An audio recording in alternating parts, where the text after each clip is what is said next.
جب لوگ راستہ بدلنے کا سوچ لیتے ہیں تو سب سے پہلے وہ رابطے کم کر دیتے ہیں۔ جو انسان دوسروں کے غم سے لا تعلق ہے وہ انسان کہلانے کا مستحق نہیں ہے۔ انسان کی قوت برداشت انسان کی شان کو بلند کرتی ہے۔ دوسروں کے رزق پر نظر مت رکھو، اللہ سے بہتر کوئی بھی تقسیم کرنے والا نہیں ہے۔ انسان کو عمر سے زیادہ حالات جلدی بوڑھا کر دیتے ہیں۔ انسان کو محنت اور کام سے تھکاوٹ نہیں ہوتی جتنا کہ لوگوں کے رویے تھکا دیتے ہیں۔ اگر اونچی جگہ پر تعلق بنانے کا زیادہ شوق ہے تو آج کا مالک سب سے اونچی جگہ پر ہے۔ مشکل وقت کے اندر ہمیشہ دعا مانگا کرو، کیونکہ جہاں انسان کا حوصلہ ختم ہوتا ہے وہاں سے اللہ کی رحمت شروع ہوتی ہے۔ تربیت اچھی ہو انسان کی تو اس کا ضمیر خود اس کے کردار کی حفاظت کرتا ہے۔ آج کے انسان نے اپنا سکون کھو دیا ہے خواہشات کی چاہت میں۔ صدقہ کبھی مصیبت کو قریب نہیں آنے دیتا، مگر ہم صدقہ مصیبت آنے کے بعد دیتے ہیں۔ اپنوں سے منافقت کرنے والوں کو میں نے ہمیشہ غیروں کے قدموں میں گرتے دیکھا ہے۔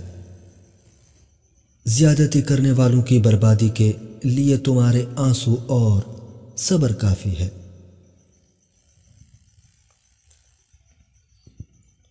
انسان کا سب سے بڑا جہاد یہ ہے کہ انصاف کی بات چاہے بادشاہ ہو یا ظالم اس کے سامنے کہہ دی جائے۔ مومن کی جان ہر وقت مصیبت اور امتحان میں رہتی ہے۔ بدنیت انسان اپنے مقصد میں کبھی کامیاب نہیں ہوتا۔ عورت گھر کی دولت ہے اور دولت کو چھپا کر گھر میں رکھا جاتا ہے۔ جو انسان سب کے بارے میں اچھا سوچتا ہے اور سب کی خوشی چاہتا ہے اور سب کا خیال رکھتا ہے، وہی انسان زندگی میں سب سے اکیلا رہ جاتا ہے۔ اگر روح کی آوازیں آتی تو یقیناً ہر گناہ کے بعد انسان کو اپنے اندر سے رونے کی آوازیں سنائی دیتی۔ جب انسان آسانیاں تقسیم نہیں کرتا تو مشکلاتیں جمع ہو جاتی ہیں۔ 5 آدمیوں کو نیند نہیں آتی جس کے پاس مال و دولت موجود ہو اور اس کو کسی پر بھروسہ نہ ہو۔